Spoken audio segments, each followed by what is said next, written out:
Namaste, guys. Christian Long, Life Enhancement Consultant, giving you a big and beautiful shout out on this Transformation Q&A Thursday on Wednesday. Let's get after it. Shall we invoke? Place your hands on your heart. Be aware of your heart. Be aware of your crown. Be aware of your heart and your crown together. To the Supreme God, Divine Father, Divine Mother, respected and beloved teacher, Grandmaster Cho Fuksui, Lord Mahaguru Jimeding, to Lord Buddha Kuan Yin, to Lord Ganesh, to Mother Lakshmi, to Saraswati, to Holy Master Count Saint Germain, to all the holy gurus, holy masters, saints, archangels, holy angels, healing ministers, to our divine selves or higher souls. We humbly invoke for your divine light, love, and power, for your divine help, guidance, and protection, for your soothing, healing energies on all levels. Thank you for transforming us into better people, into better souls. We thank you, we thank you, we thank you. With gratitude, respect, and love, so be it, and so it is. Thank you. All right, welcome everybody. Again on this beautiful Wednesday here in San Juan, Puerto Rico. I'm out on the balcony and I thought I'd try something. I thought I'd mix it up a little bit because I forgot that Wednesdays are the days that the maid comes and cleans the entire apartment.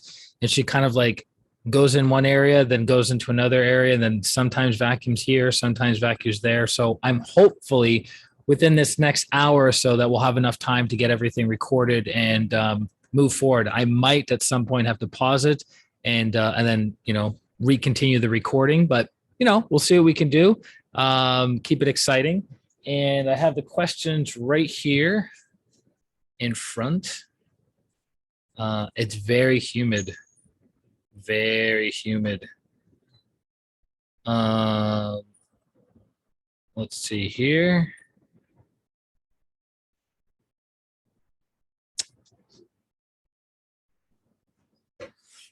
And to update you guys, as of December 3rd, my lease begins, my 12-month lease from December 3rd, 2021 to December 2nd, 2022 will be in Honolulu, Hawaii, which I'm super excited about. I have my money order all set. I have to sign the paperwork and pick up the keys pretty much the day that I get it. I'm landing. The time I'm landing is giving me about 2 hours to get everything taken care of, because if I landed earlier or later, if I landed later, I definitely wouldn't be able to get my keys for like 3 days. If I land earlier, I would be staying in like a hotel and it would be messing up the car rental and what have you. So I'm landing at 2:30 in the afternoon and I have basically 2.5 hours to go from the airport, go to the place, sign the contract, give them the money, get my keys, get the rented car, and then go to my friend's place and pick up everything. So that should be interesting. But the 7th month journey of traveling around, putting thousands of miles on car, dozens and dozens of miles around walking, thousands and thousands of miles by plane will be coming to a temporary end. And then the plan is still going to be doing the Arhatic Yoga retreats on the West Coast, doing the 21-day retreat in Bovina, New York, at the end of July, beginning of August. That's still going to be the plan and the objective. And what else? So I'm looking forward to it. I'm actually looking forward to having a moment of groundedness. I put a big Amazon order in, and I have a friend that's going to be accepting those packages over the next week.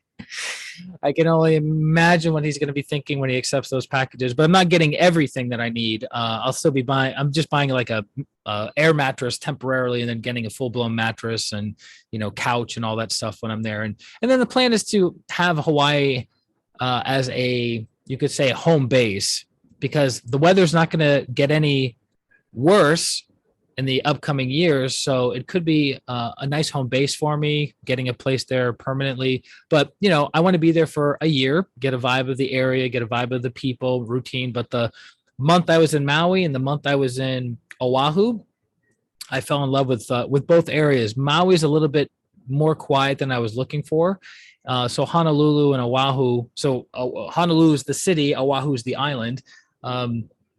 Has pretty much everything. Oahu has the rainforest. It has many beautiful beaches. It has the quiet parts of the island, the windsurfing parts of the island, and then it has Waikiki Beach, the most popular beach in the world, or most famous beach in the world, and then it has downtown Honolulu, which there's a lot of opportunities to mix it up with people. Maui's got 144,000 people. Oahu has almost 1 million people, right? So it's about 8 times as much population, give or take. So looking forward to it. So in the next little over a week, we'll be doing our Inner Transformation membership videos, meditations, lectures, Q&As from there. So that should be exciting. I'm really, really looking forward to it. I had no idea how disjointing it is to constantly being traveling. Even though you're at a place that's safe, that's beautiful, there's still this unsettled energy that you're like, all right, well, I got to get ready for the next thing that I'm going, because I'm only here for another week. I'm only here for another month. What am I going to do afterwards? But if you're at a place that you're like, this is where I live, month after month, year after year, then you're like, you have that like settling in, grounding phase. But I still want to travel the world for a 2-year period. So I'm going to be unsettled for 2 years. But that would be more of the mindset of like, okay, this is just what we're doing. And I wasn't necessarily planning to travel this long and be unsettled. So really, really looking forward to having some time of working with people within Honolulu and Oahu. So Oahu has a beautiful pranic healing center that's actually just got finished last week. I haven't seen the pictures yet. And so that's where people can go and do the group Twin Hearts meditations. They can get healings, what have you. But then you have Waikiki Beach, where there's a lot of tourists, there's a lot of homelessness. So there's an opportunity to do a feeding program there. There's an opportunity to do public healings on people who really, really need public healing. You might be saying, they live in paradise, what's the problem? And I have to say, the 2 months of witnessing the homeless people within the Hawaii area, they vibrate higher and cleaner than any other homeless people I've seen anywhere else in the country. So that's interesting. Even though these people still have a severe drug addiction, meth is primarily the addiction they're most suffering from in the area. And if I'm not mistaken, there's a certain part of the island that I went to in Oahu where there's about 30,000 homeless people. Roughly 30,000 homeless people out of a population of 960,000 people. So you're looking at, well, about what, 4% of the population is homeless.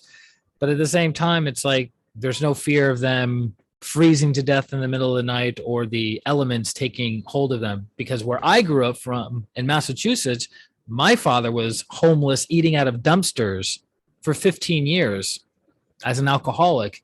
And he had many people that he knew. I don't want to say friends, but more like acquaintances. He had many people that froze to death or the elements took over and they died. That doesn't really happen in Hawaii. Probably the overdosing happens in Hawaii. But if you're getting constant sun, you have the beach right there. I guess if you're going to be homeless, probably the best place to be homeless, right? But there were like tents that you could see have been there for years on the beach. There's a certain beach, I forget the name of the town, but there's a certain beach connected to this town where it's just like an entire beachfront of, instead of beachfront mansions, it's like beachfront tents. It's really strange. I've never seen anything like that in the world. There might be other places in Thailand or Bali that are like that, but it was strange to see that in Hawaii. But I guess considering the cost to live in Hawaii, it would make sense. Like, oh, I was actually living in a beautiful high rise 3 years ago. And then, my job changed, the economy changed, whatever changed. And now I'm just living out of a Coleman tent, so super strange. But anyways, so there's opportunities to do service. There's opportunities to do healing, a feeding program. There's opportunities to spread pranic healing within the Oahu area. So really, really looking forward to that. And we'll see what materializes. A few people have said to me, look, it's only a year, right? It's only a year. So you can learn a lot about yourself in a year, but I have this really strange feeling that there's a lot of mysteries and there's a lot of things to uncover. in Oahu. That was kind of my impression at the different beaches that I went to, the different little nugget towns that I went to. Um, there's mysteries there. So, maybe within this year, I'll uncover some, share them with the group, and it'll open up more doors for more opportunities and more self-exploration, more self-discovery, more self-development. So, anywho, and when we say self, we mean big self, not the baby self, because as we develop the baby self, we kind of become more entangled with it. It was actually interesting. I was watching, where was this? It was actually a couple YouTube videos by two different guys that were talking about how personal development and self-development can actually make your life more difficult and more challenging because you spend so much time on the lower levels of truth. So it's like I'm improving my physical body and that's all I focus on, or I'm always worrying about my emotions and that's all I focus on, or I'm always challenging my beliefs or challenging my mindset. But those are the lower levels of truth, the mind, the emotions, and the physical body, right? Now, granted, you have to take care of all of those things, but who and what is taking care of those things? The higher soul. So if you keep connecting to the higher soul on a regular basis, the energies come down and you become a soul infused personality, right? So it's instead of the bottom up approach, it's the top down approach, which is the premise of our Hatha Yoga, right? We first connect to the soul, then we do our work. And I think the Quakers, right, this very specific set or sect of Christianity, they had it figured out. They say, pray and move your feet, meaning connect and then do your actions, as opposed to just running around like a chicken with your head cut off, doing, but never being aware, never having understanding, never knowing who and what you are. Does anyone know people like that? Were we like that at some point in our lives? Right? I always think to myself, who was I before I was into meditation? Right? I started meditation in 1999 at 19 years old. And I always think to myself, who was I prior to that? How did I look at the world? How did I look at myself and others? And I'd always had a spiritual bend. I was always interested in spirituality, even as a 6-7-year-old kid going to Catholic church with my father. But I didn't understand energy. I didn't understand chakras. I didn't understand what the soul was. I didn't have a formal meditation practice. It was just like I was sensing the world and not really understanding what I was sensing or understanding how to make sense of it. So it's interesting, like to reflect and go, before I officially got on the spiritual path in 1999, who was I? What was I? I was the soul then, but I was less conscious of that. Right? When you challenge your preconceived ideas. So let's get into it, shall we? So first question. A friend is pregnant with twins. One twin is killing the other. 3 surgeries in 3 days, which is a lot. Just got this message from her. We are praying for contractions to stop. We don't want labor delivery. Both babies alive. Fluid looks good. Crisauge and amniocentesis, sorry, I'm not saying that right, went well. I don't know what that is. What would be the correct protocol preventing a miscarriage? Okay. I was able to catch part of that, like the last part of it. So you guys know that pranic healing is very, very helpful with many, many things, right? It's helpful for physical things. It's helpful for emotional things, relationship things, psychological things, spiritual things, financial things. Basically, the 2 things that pranic healing cannot help with is removing viruses from somebody's body. It can cut down on the symptoms of the virus, right? Like if you have a herpes outbreak, we can't get rid of the herpes virus within the bloodstream, but we can minimize or even prevent the outbreak from ever occurring, right? So we can suppress the symptoms of the virus. And then we can't provide people who are malnourished with nourishment. So if you're missing zinc, we can't give you zinc. If you're missing magnesium, we can't give you magnesium. Does that make sense? So when it comes to this, one of the master pranic healers has been a neonatologist for over 35 years. So he would be the person I would recommend having that conversation with. That is not my skill set. When my ex-wife was pregnant with our son, Gabriel, there's a pranic healing protocol that you do a month or so before delivery date, the day of, and then after the delivery. Why? Because you're cleaning the mother, you're cleaning the child, you're removing any stress, any congested energies, which the lower chakras, the navel, the sex, the meng main, the basic are very, very big because the woman is in the process of what? Materializing a human being, right? So the lower chakras are super, super activated in a pregnant woman, primarily the navel and sex. So in the case of, is there a protocol to prevent miscarriage? It's been a long time since I looked in those protocols. I'm sure that there is. And even if there isn't a step-by-step protocol, you can still do what? You can clean the area, right? You can provide the necessary amount of energy for the mother and for the, in this case, for the twins. In general, when we energize, we don't energize too much. We don't use colored prana in general. And then we also want to do things to soften our energy. So we want, when we do energizing and pranic healing, one way to soften the energy is lightly having our fingers in front of our hearts, the pads of our fingers, not touching our chest, but hovering above our chest, which activates the heart, which softens our energy instead of intensity, right? Because when you're working with infants or younger, their energy is still forming and their energy is very sensitive. And we tend to have denser and or more intense energy than children. So we want to soften that energy. Or we can hold a rose quartz ball in our non-dominant hand, i.e. our left hand, and then we can do a healing that way. In general, you don't energize too much either. So it's mostly cleansing, and a teeny tiny bit of energizing. So if you energize, you do a small amount of it. If you energize, you do white prana, not colored prana. And if you energize, you want to soften your energy as much as possible. So very, very yin, super, super yin, more yin than yang. Okay. So in this case, contact Dr. Glenn Mendoza, Master Glenn Mendoza, if it's still something that needs to be resolved, because that's his area of expertise. Number two, when in doubt, clean. That's a big one. When in doubt, when you don't know what to do, you clean with white prana. So you can clean the mother, clean the babies, clean the organs, clean everything, and then give a little bit of energy. And then also look in the advanced pranic healing book.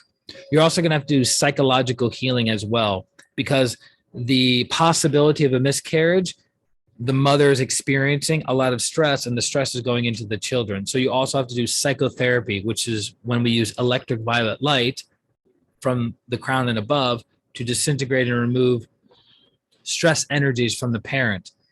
But again, you can just clean. Electric violet light could be too intense for the fetuses, for the children. Okay. So it's a good question, but it's not a little bit, it's mostly out of my area of expertise from the physical medical standpoint. So Master Glenn would be the one to talk to about that. Next question. I've been meditating again for the past 3 weeks. Well, congratulations. It's a habit I do off and on again, and usually it takes me it usually makes me not care about anything. So if I understand you, when you meditate, you don't care about anything. Also, it can't be a habit if it's on and off again, right? A habit is doing it consistently. I interviewed for another job on Friday, got offered on the spot, and then quit my job today without notice. I don't care that I did that, even though you're supposed to give 2 weeks notice. Honestly, I care more about my parents and others would think about my action than the company I quit at or any professional consequences. The new job will pay better, and I'll start after Thanksgiving. I shouldn't blame meditation for this, but I know meditation lowered my anxiety enough to do this. Is this positive or negative? I don't want to stop meditating because overall I think it is helping me. Thoughts? So there's a lot to unpack in that. So they're kind of mutually exclusive. You meditating and have inner peace, and you being irresponsible with a job that you currently have, they're mutually exclusive. It's more connected to your virtues.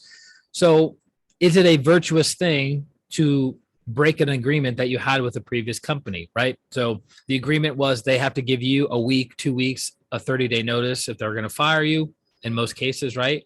It depends on the state. Some states have, I forget what it's called, not no fault fire, that's no fault divorce. But basically, a company can just fire you at will. They don't need to give you a reason of any kind. So Colorado, the state that I lived in for 8 years, they're one of those states that, you work for them and they're like, all right, you're fired. For what reason? We're just firing you. That's it. Pack up your stuff and get out. But in most cases, there's an agreement between the employee and employer. So just to get up and quit your job, in my opinion, is being irresponsible. It's not practicing the virtue of loving kindness and non-injury, also not practicing the virtue of accurate perception and correct expression, and it's not sowing good seeds for future employment. And there was quotations of professional consequences. Yeah, well, if you're in the professional world, people are going to look at your resume, people are going to follow up with recommendations and what have you. And if you left a bad mark with your company that you're currently with, it makes your future prospects more difficult. Now, if you're an entrepreneur, maybe it's a different story. You're like, I'm never going back to the corporate world, and that's why I burned this bridge to the ground. Well, then there's still going to be karma to that, but it'll just show up differently. So when we meditate, it can create deep inner peace, deep stillness, and a function of impracticality, because the upper chakras are more activated and the lower chakras are, how do I say this? The lower chakras are being used to feed the upper chakras. So your navel, your sex, your basic chakras, which ground you, which root you, which makes you practical, right? As you start meditating, these upper chakras are pulling from the lower chakras to become fed. Does that make sense? So that's why a lot of spiritual people, especially if they've been spiritual people since they were young and they weren't taught better, tend to be very ungrounded, space cadet, unrealistic, impractical people. I know many of them, myself included at one point. So if you start meditating, the upper chakras are getting more activated, the lower chakras are becoming underactivated, and then your groundedness to the earth is less. So things that are connected to money, commitment, responsibility tends to fall by the wayside. So you just kind of go with your vision instead of what are the consequences of that vision, of following through on that vision. So it's not about blaming meditation. It's kind of like Grandmaster Chola Kuk would say, it's not the fault of the teacher, it's the fault of the students, as in the impurity of the student. So what the teachers are giving us are the tools, the techniques, the technologies to rapidly evolve. If we start practicing those tools and we don't follow simple instructions and we start getting full of anxiousness, anger, self-delusion, what have you, it's not necessarily the technique of the teacher, it's more of the impurities and lack of character development of the disciple. Does that make sense? There's the super loud Puerto Rican music coming down the pike. I don't know if you guys can hear it or not on the microphone. It's super loud, and it's like several city blocks away. Huge speakers. I think here it comes.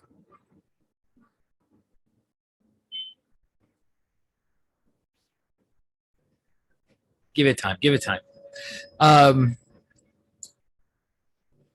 So if you're being led by a spiritual teacher and the spiritual teacher has a track record of success and the spiritual teacher has helped you have more inner peace, happiness, and joy, then continue practicing discernment, but also follow simple instructions. That's why I highly recommend people get a spiritual teacher. Find a spiritual teacher, right? Which is not the easiest thing to do in the world, but it will make your life much, much easier. When I meet with my mentor, because of her skill set, she's able to clarify things for me very quickly that would normally take me months to figure out. That's the benefit of having a spiritual teacher, right? So when you're in the presence of a great teacher like Master Choa and you're sitting in class and you have a question and the teacher covers that question or answers that question in such a simple yet profound way, It can transform you like that another person would be unable to do because they don't have the understanding and they don't have the energy to penetrate and illuminate your mind. So it's very, very important to have a spiritual teacher. So there's all these different false prophets, false gurus, people that have maybe not the most wholesome intentions out there. And I think that's why a lot of spirituality has gotten a bad rap for eons of time, because it's not true spirituality. It's distorted spirituality. That's why you want to go to the highest source you can possibly get access to, right? So my thoughts are continue your meditation practice, be guided by a qualified teacher who has a track record of success,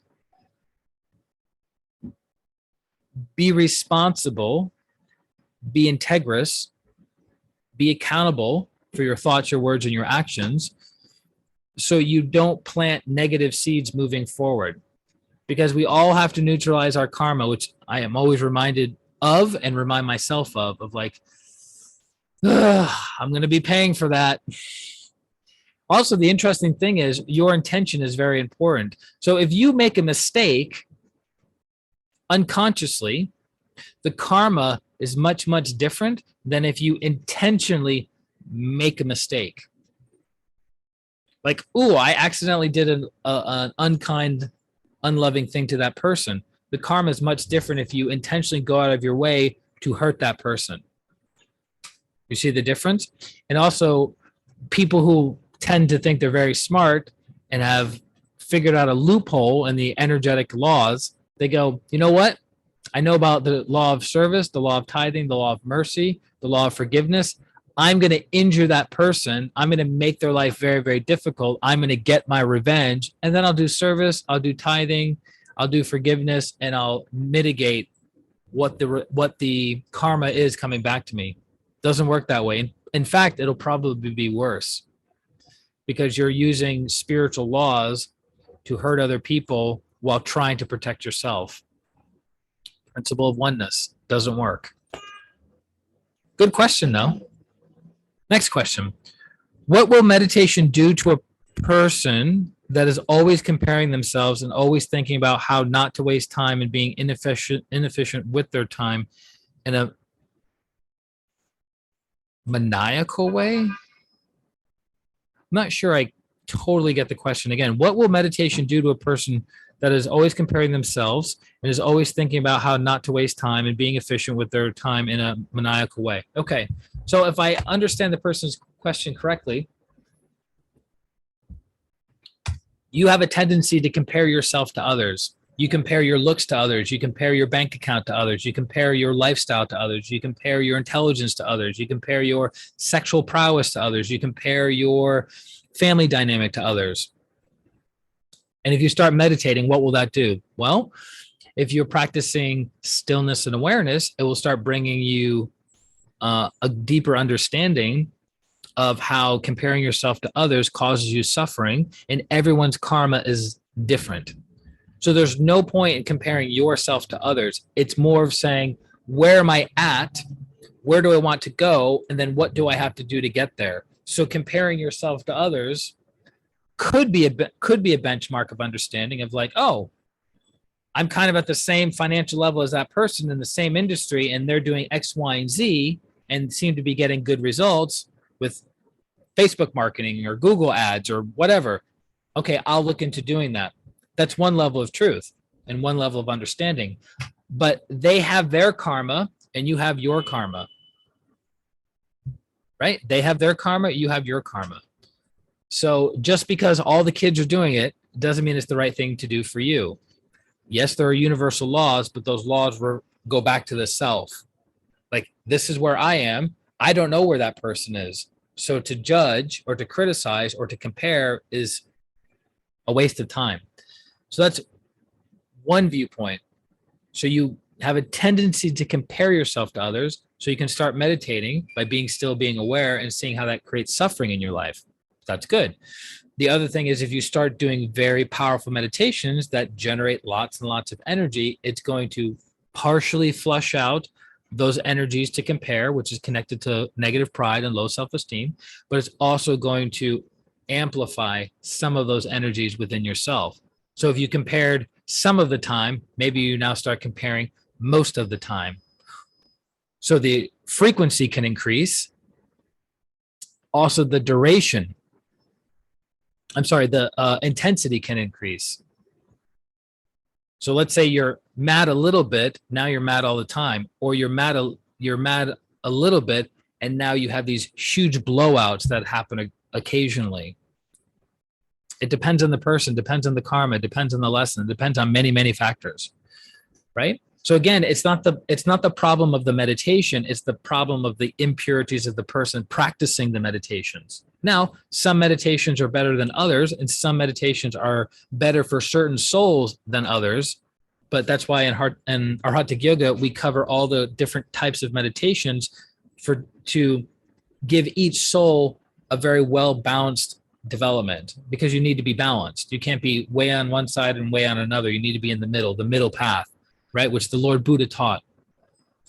So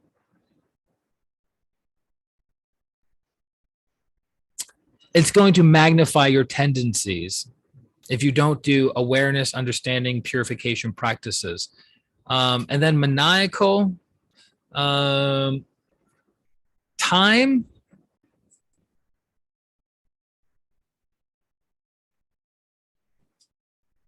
Somebody being calcified in their way of thinking is connected to the throat chakra. So if you have a thing around time, it's connected to the throat chakra. So it's something to look at, something to be aware of. I'm being impatient.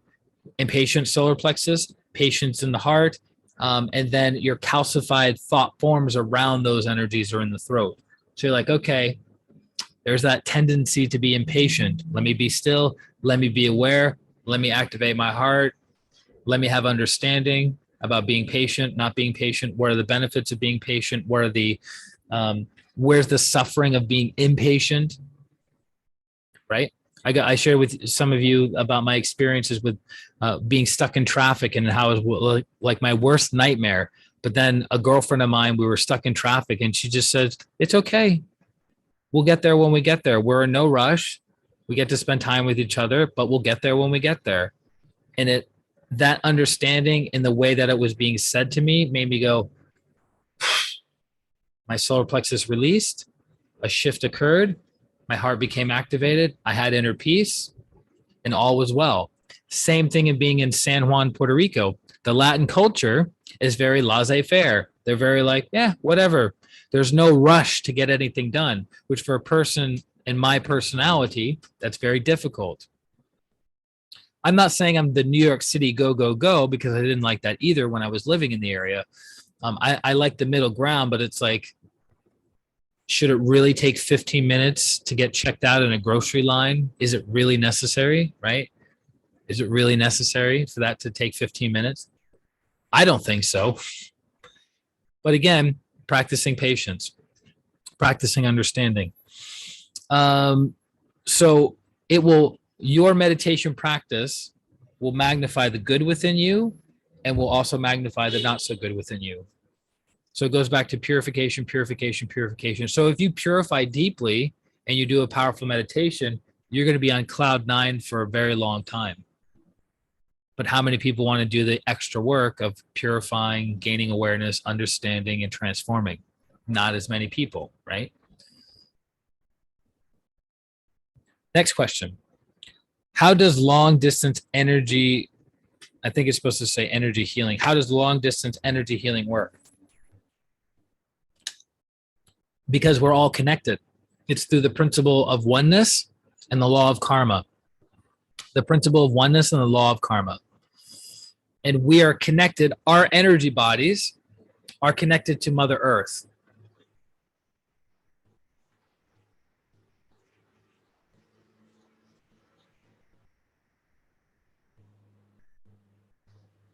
Our energy bodies are connected to Mother Earth. So you guys know we have a spiritual cord, right? That goes to God. Well, it goes to our higher self. It goes to the great teachers. It goes to our divine spark, and it goes to God, right? It's the bridge. Well, we also have a cord that roots us to the planet, that plugs us in. It's called the root cord, which is in between your sex organ and your anus.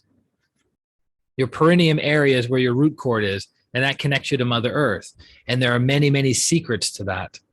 So when we're doing a distant healing session on somebody, we're gridded in just like the other person is gridded in, and then that's how we connect.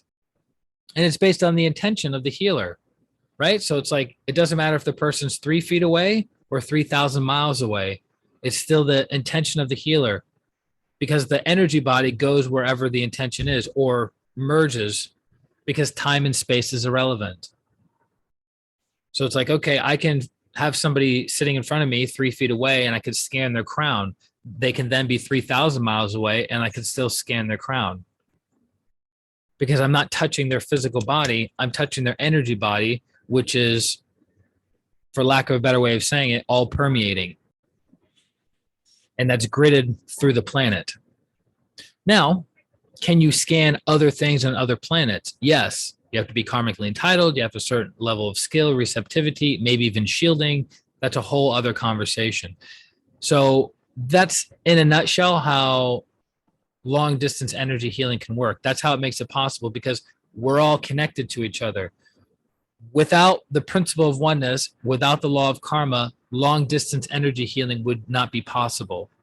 Because through the principle of oneness, whatever I do to because we are all one, and through the law of karma, what I do to you, I do to myself. Because if there was no law of karma, I could do anything to you. I could say horrible things to you. I could physically abuse you. I could steal from you. And none of that would come back to me, because we are not connected, right? But because through the principle of oneness and the law of karma, what I do to you comes back to me many, many times. What you do to me comes back to you many, many times, because it's the compound effect. Energy is building within the auric body of the other person. So if you're kind to somebody, that kindness builds up energy within them and then comes back to you overflowing. It is in the giving that we receive. So that's how distant energy healing works. If we weren't connected spiritually, I could do anything to you and nothing would come back to me. Have you guys noticed, for those of you who are pranic healers and are Hatha yogis, have you noticed when you do a healing session on somebody, you feel amazing? Why? Because as you're healing them through the law of karma, you are being healed.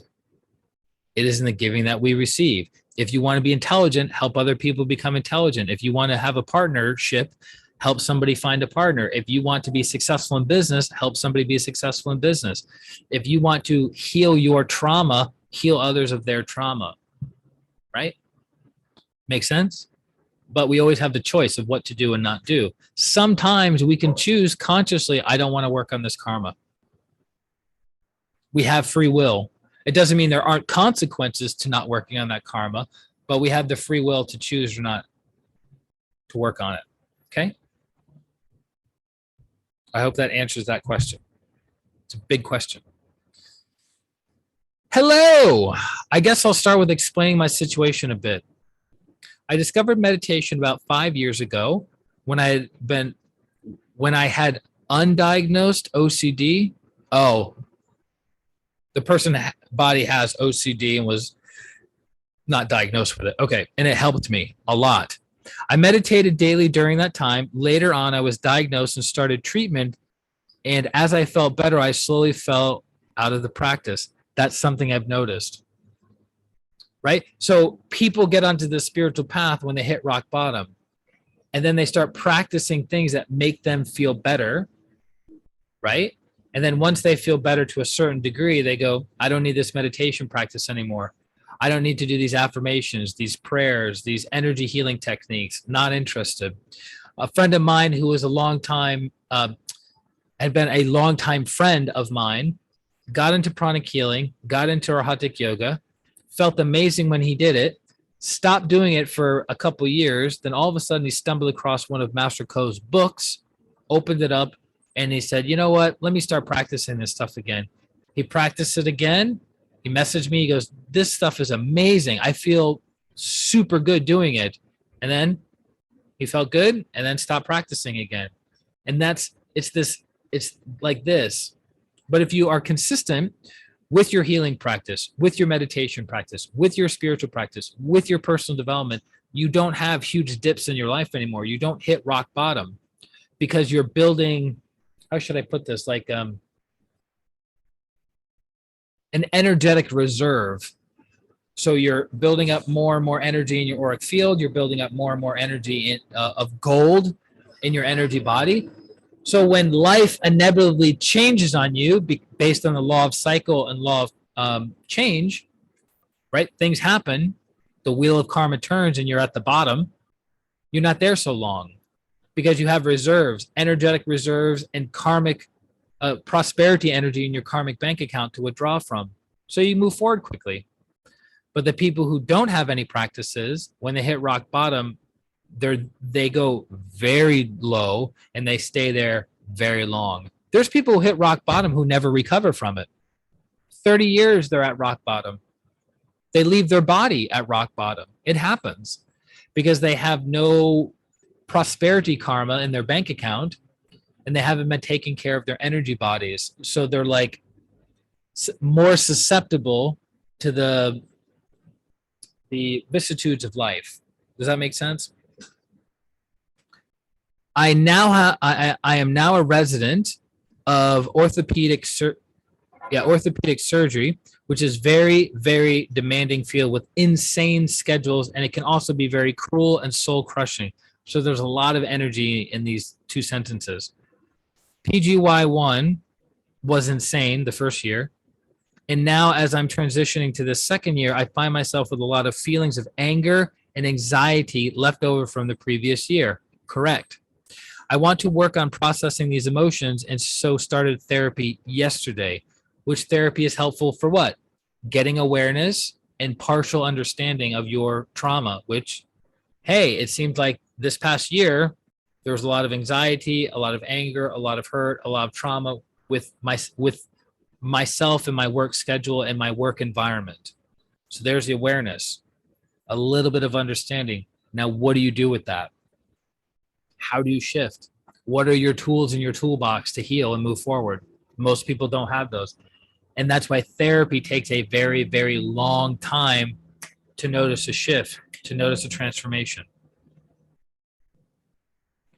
I've been trying to meditate again, but find myself losing sight, fidgeting, completely unable to unplug my brain. Found an app on guided meditations, and even then it didn't really work for me because there's no teacher guiding the process.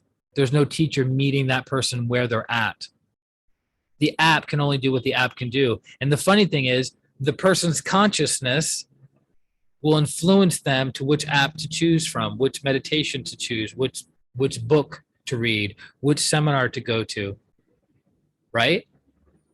Versus if you're cool, calm, and collected and you have a high degree of awareness and understanding and development, you pick different things, different kinds of relationships, different kinds of books, different kinds of seminars, workshops, what have you.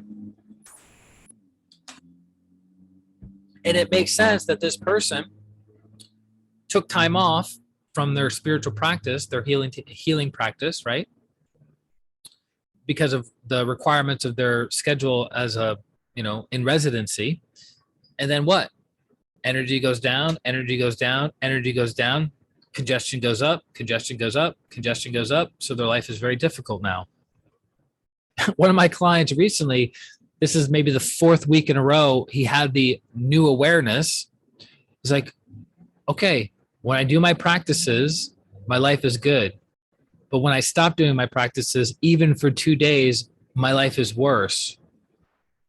So maybe I should do my practices daily, which is what we had been saying for 4 months, right? But his listening, awareness, understanding was not there. Not his fault. It's just where he was.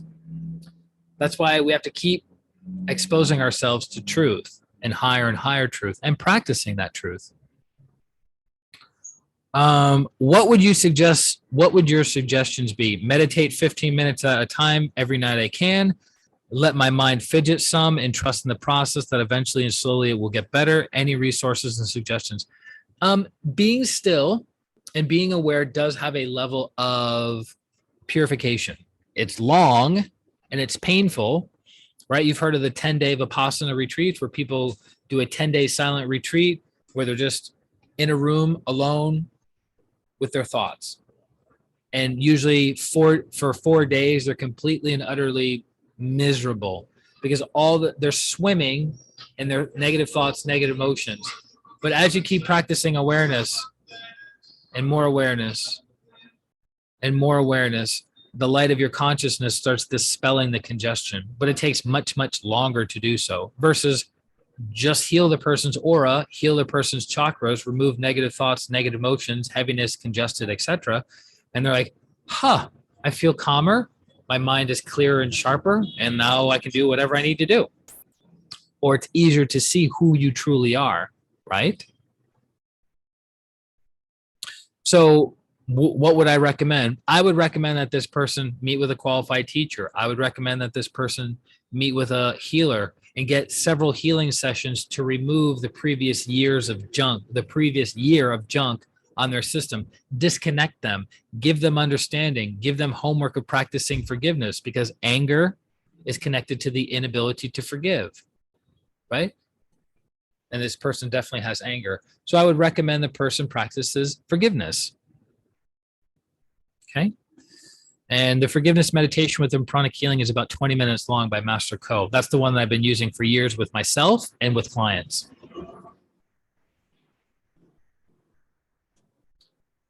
Okay. And thanks for your time. You're welcome. Next question. I've been wondering if meditation has been helpful for anyone in trying to get into a certain mindset to do some activity. So for example, I don't usually feel like going to the gym in the evening because I'm so used to utilizing my morning energy to get into that workout zone. I think we have this attitude towards all attention requiring activities that they have their own time and space. But how much is that just an illusion? Very good question. Why can't I focus on practicing an instrument after 9 p.m. if I can do it normally at 9 a.m. after a poorly slept night? I think I let the concept of time and more specifically the concept of morning and evening define what I can do. Very good point again.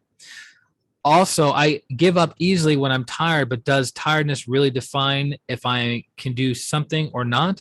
Or is it just about my level of focus and the self-discipline that comes with it? Excellent.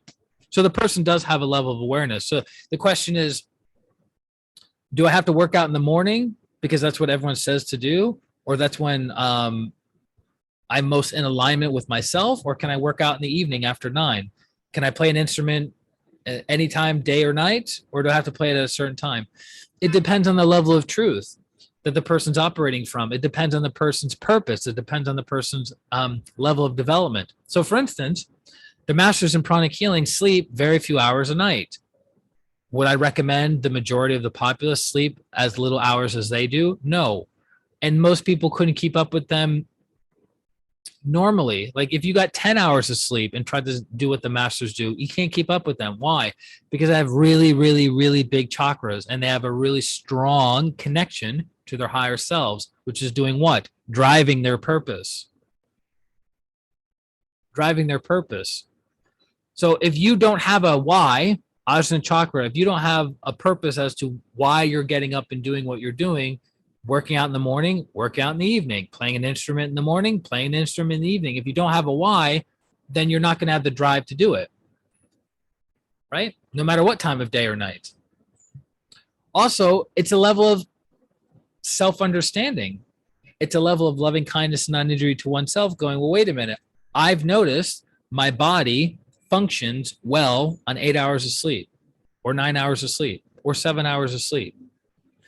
And it's giving your body that rest and sleep necessary to do the work that it has to do. So it's not about saying, well, I'm just going to tell my body that no more sleep for you. We're going to do 4 hours every day, no more. And we're going to work like a workhorse, getting things done. It's not possible for most people. It's like many of the pranic healing masters tried to keep up with the schedule of Master Choa, and they realized very quickly it's not sustainable. They all burned out trying to keep up with Master Choa because Master Choa has a very, very big why, and he has lots and lots of energy to carry out that why. Right? So you have to have a level of also self-honesty. Where am I at? And then where do I want to go? And what do I need to do? Who do I need to become in order to go there? So meditation gives you more energy. Meditation can also strengthen your will, because how do we strengthen our will? By having a connection to our higher soul through the will aspect. We also strengthen our will by moving the physical body. So if you want to strengthen your will faster, you go, I'm going to work out in the mornings and I'm going to work out in the evenings, because you're strengthening the will of the body, saying, okay, body's tired, we're going to do it anyways. So it depends. But if I'm not mistaken, it was St. Francis that regretted how often he pushed his physical body. Because he used to refer to his body as the mule, right? The body was hungry and he was working on scripture or study, and he would say, body, I'll feed you later. And that ended his life prematurely because he wasn't taking care of his physical body, which he regretted later on in life. If I'm not mistaken, it was St. Francis. It could be St. Augustine, but you get the point. It's a saint who has a very strong will, very strong purpose that can tell the body, no, we're not eating right now. We're not sleeping right now. We're not doing whatever it is that you feel like you need to do right now. We have a purpose to do, but at what cost? What cost to the physical body? So it's not practicing loving kindness, non-injury to the physical body, but that's a saint. Different purpose, different reasons they incarnated. So you can't compare your level of development to the development of a saint or a holy master. So you have to have self-honesty. Where am I at? What do I want to accomplish? And can I sustain long-term on 6 hours of sleep? Probably not. But if you're one of the masters in pranic healing, absolutely. So meditation can give you more energy, can strengthen your will, to give you the ingredients to keep going. Also, if you have awareness to go, you know what, I function better in the morning than I do in the evenings, or I function better in the afternoon than I do in the mornings, or I'm better doing administrative work in the mornings than the evenings, or I'm better at doing emotional work in the mornings and I'm better at doing mental work in the evenings. So that is a level of awareness and self-honesty. Now, if you're a developed person, you can do whatever, wherever, right? But you might not be there yet. So to try to fit yourself into that mold would cause you lots and lots of suffering. Again, it's like a underdeveloped person trying to copy and emulate the habits of a very developed person, or an out of shape person who wants to be an Olympian, who says, well, I want to be an Olympian now, so I'm going to practice the routine of an Olympian now. That doesn't make sense. A person who is out of shape, who wants to become an Olympian, has to start with where they are and then gradually get closer and closer and closer to the schedule of an Olympian.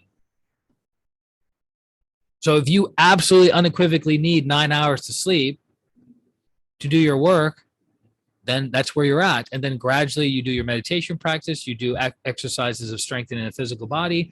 You can do the Tibetan rites, mental physics, which will do many, many things for you physically and energetically. And then maybe you need 8 hours of sleep, 7 hours of sleep, 6 hours of sleep. But to say, I'm going to go from needing 9 hours of sleep, and you know what? I'm the soul. I don't need 9 hours of sleep. I'm going to start doing 5 hours of sleep. It's going to be too big of a shift. It's going to cause you lots and lots of suffering. Wouldn't advise it. Make sense?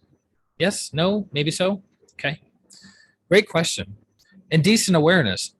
So it's about many things. So you have to go, where am I at right now with my development?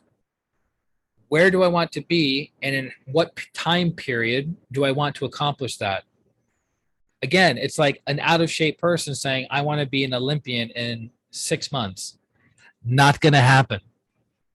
But if you're like, I'm an out of shape person and I want to be an Olympian in 7 years, more realistic.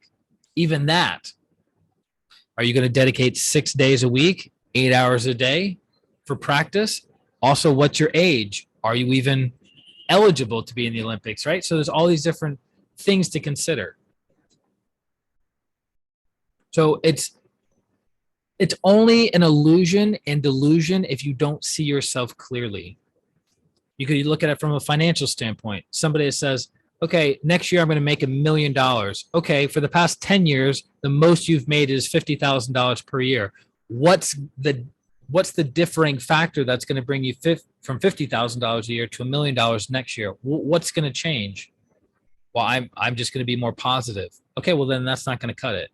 But if you have a systematic game plan, you have a team behind you, resources behind you, and something that's proven in the marketplace, then yeah, that makes more sense because you have awareness, self-understanding, self-honesty, and you can make the necessary action steps.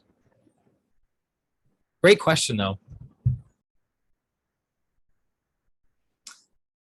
I organize a weekly meditation group in my city.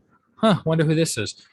We used to do it in the park, but with weather getting colder, we have recently moved indoors. The indoor space that we rent has chairs, and it seems like many of the meditators gravitate towards the chairs after then sitting on the floor. Okay, so they went from sitting on the floor, now they're sitting in chairs. Got it.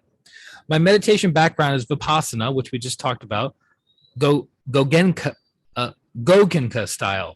I haven't heard that before. And they highly discourage, capitalize highly, discourage chairs, although they will provide them in certain instances. The logic being twofold. Firstly, they feel that the chair can be too comfortable and it can turn into lounge time rather than meditation time. True.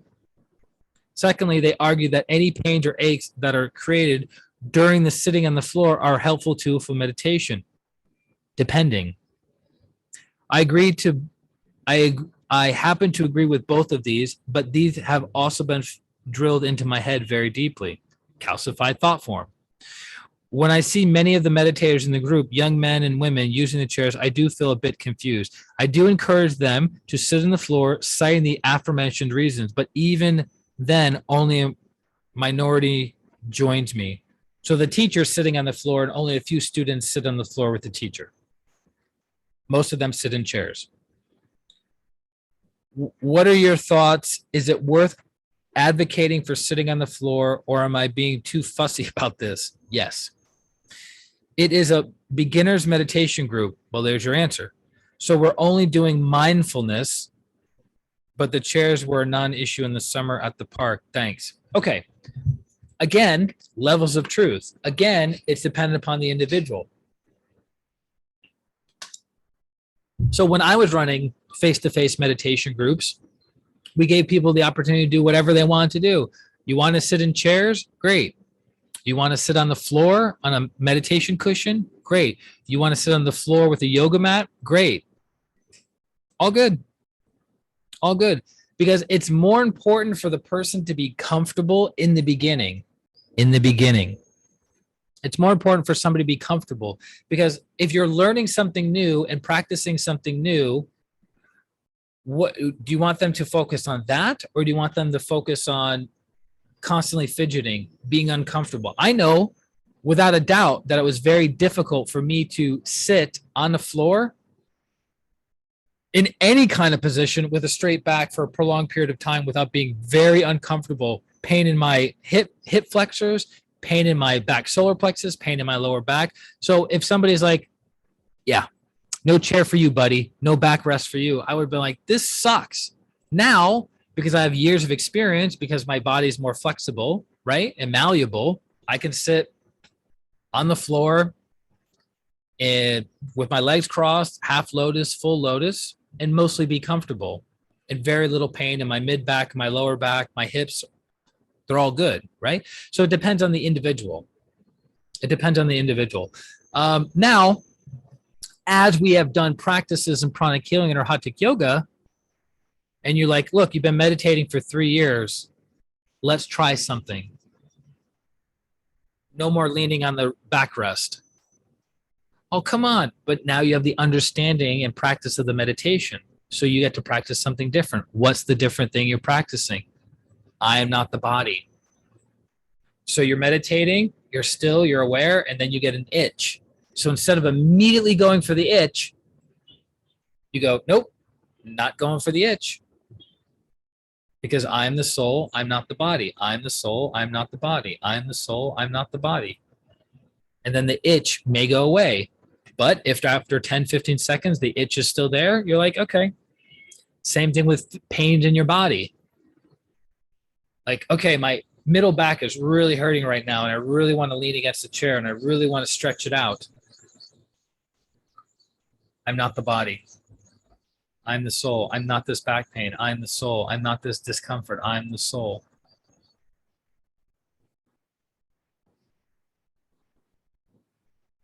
Right? So you have a higher level of your practice, but he or she said this is a beginner meditation group, right? So you don't start going, all right, guys, even though you have no idea what the soul is, even though you haven't practiced what the soul is at all, we're all going to sit as uncomfortably as possible, recognize we're not the soul, or we are the soul, we're not the body, and we're going to do our vipassana or our anapanana, right? So it depends on the person. It depends on their purpose. It depends on their level of development. It depends on their level of purification. It depends on their strengths and weaknesses. So I would not have a hard, fast rule of how people sit. What I would do is give them understanding. I'm always about that. Give them understanding, give them awareness, give them understanding, and then give them an opportunity to practice. Because sometimes we'd be like, we wouldn't say, all right, guys, we're taking away the chairs today and we're all going to sit on the floor. It would be like, okay, guys, as a practice, for those of you who want to practice, we're just going to sit on the floor with no chairs. And then some people took advantage of it, some people didn't. And that's okay. Because it's more important to do a yogic practice of experiencing oneness with the higher self, oneness with God, than it is to look yogic. Oh, when you're spiritual, you sit like a certain way, you wear certain clothes, you smell a certain way. Nobody cares. Who cares? Lower levels of truth. So if you're upside down doing a headstand, but you have no awareness of the soul, versus you're like sitting in a recliner with a cup of gin and tonic in your hand, but you have a strong connection to the soul, what's more important? Right? You have to ask yourself the question.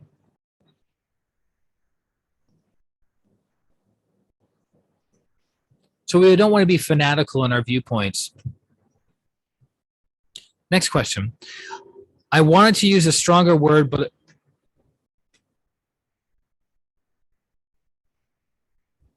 it almost seems like it's in the middle of a question. I wanted to use a stronger word, but I don't want to venture off into hyperbole. It is what it is, uncomfortable, extremely uncomfortable, even at times. Now I think about meditation. Now I've made it an actual practice, but a couple years ago, I did it every morning and night for 5 minutes each for a week, and I already saw improvements, believe it or not, but I never stuck with it. Now that my life is significantly worse in almost every respect, the act of meditating feels like stacking dominoes or counting hairs on someone's head. I just mentally squirm and writhe until I give up and just let the thoughts overcome me in a fit of fantastical indulgence. There's a lot going on. I have a major problem with daydreaming and just surrender to it. I'm not giving up, but damn, it's not easy for me to do. It's just flat out uncomfortable. Okay, so again, this is like the previous person who had a regular meditation practice, but because the old term life came up, they stopped practicing. They started getting depleted. They started getting congested. And then some of their old karma started to produce fruit. And then when they tried to get back into their meditation practice, it was much more difficult, like pushing a boulder up a hill. You're like, if I can get some momentum, it's easier to push this stupid thing up the hill. Christian, how do you get pushing a boulder momentum up a hill? So number one, don't stop your practice. Be diligent with your practice. Be regular with your practice. Do your practice daily. I'll say that again. Do your practice daily. It doesn't have to be twin hearts, ideally twin hearts, because this is what this group is about. But do a spiritual practice every single day to constantly stay plugged in and connected. Make sense? You want to stay plugged in and connected. Um, this person's being very, very hard on themselves. Daydreaming is interesting, is connected to the forehead. So when you're just looking out, like I have a beautiful vista right here of the ocean, the airport, and the rainforest, right? I have three beautiful things to look at that I can just stare out all day and be like, what's up? Okay. So the forehead becomes activated, the ajna becomes underactivated, and I'm just daydreaming. So I'm developing my awareness. I'm not focusing on any one thing. I'm just expanding my awareness of what's going on. That is a meditation and spiritual practice in and of itself.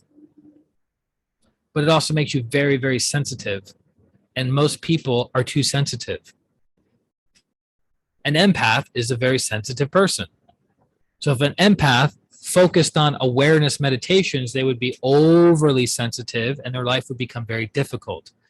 They're overly sensitive to the thoughts of others, the words of others, the actions of others, the vibration of their environment. Make sense? So I would recommend this person start practicing putting it on their schedule, whether it's 5 minutes in the morning or 5 minutes in the evening or 5 minutes in the afternoon, and do something that is consistent every single day, which builds momentum, which keeps the person clean and energized, and have it be more focused, centered, not so much awareness, but more focused, centered, activating the ajna. Twin Hearts helps with that to a degree, but it's primarily bhakti. Activates the heart, activates the crown, cleans you out. It increases your sensitivity. So there's a meditation called Meditation on the Soul that is publicly available that I would recommend that for developing the will aspect, developing your ability to be razor-like in your focus. Razor and laser. Okay, so Meditation on the Soul by Grandmaster Chogo Koksui would be what I'd recommend. If you catch yourself daydreaming too much, you need to balance that out with more will meditations. But if you're really willful, then I would recommend balancing it out with heart-centered meditations. Make sense? Okay.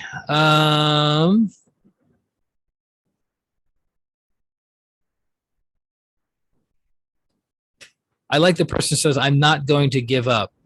That's right. You have to have courage and constancy on the spiritual path. Never give up. You're going to fall many times, but you have to keep going. Next question. What's the difference between therapy, coaching, and energy healing? What's the difference between therapy, coach, and energy healing? This is a great question. This question was most succinctly answered by my ex-girlfriend, who happened to be a coach who was going through a coaching program called IPEC, IPEC, International, what was it? IPEC, Professional Excellence in Coaching. Just look up IPEC, IPEC. And it was developed by a therapist, and he gave a great distinction between what a therapist is and what a coach is. So a therapist brings somebody from dysfunctional to functional, right? So an addict, a rapist, a murderer, a child molester, a person with severe depression, they are dysfunctional people. Coaching maybe isn't the best thing for them. So it takes somebody from dysfunctional to functional, where they can operate in your day-to-day life. Not perfect. Maybe they don't pay all their bills on time, right? Maybe their place isn't immaculate, but they can at least function day-to-day, week-to-week, month-to-month. So it's bringing somebody like a hoarder. That a hoarder would need a therapist, from dysfunctional to functional. A coach brings somebody who's functional to optimal. That's what a coach does. So the person has a normal life, but wants to take their life to the next level. They have goals, aspirations, dreams, things. They're not trying to survive from day to day to day, right? They're trying to go to the next level. They're trying to level up, as it were. So those people need a coach. Now, I'm adding in an energy healer. What does an energy healer do? What does an energy healer do that a therapist and a coach maybe doesn't do? Number one, accelerates everything. So accelerates bringing a dysfunctional person to functional and accelerates a functional person to an optimal person, speeding things up, right? Speeding things up. And it's adding light to the soul. Now, could a therapist add light to the soul of a dysfunctional person? Yes. Could a coach add the light to a soul to a functional person? Yes. It's possible. Dogs are so cute. It's possible. But the specialization of an energy healer is to what? Remove negative energy and add energy, accelerating the person's healing rate by a significant margin. Okay. So, and also helping the person realize who they truly are. So a therapist isn't going to tell the person that they're the soul. A coach in general isn't going to tell or show the person that they're the soul. An energy healer will, because they're dealing with the spiritual realm. They're dealing with the realm of energy, the non-physical. Make sense? Very, very important. Okay. So I hope that helps. Let's see here. So again, a therapist brings somebody dysfunctional to functional. A coach brings somebody from functional to optimal. An energy healer speeds up the process for all of them and helps the person realize who they are, the soul. And then last question, dun, dun, dun. Should I become a professional energy healer?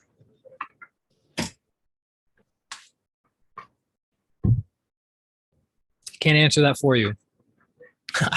I can say this, it's definitely a calling, because even if you don't want to answer the call, you're going to get put into the position to do it. If that's your calling, if that's your dharma, if that's what the higher soul has for you. So even though your personality may be kicking and screaming, if you're supposed to be an energy healer, things will line up. I notice my life dramatically improves when I do my dharma. My dharma is to heal. My dharma is to coach, teach, and help people transform.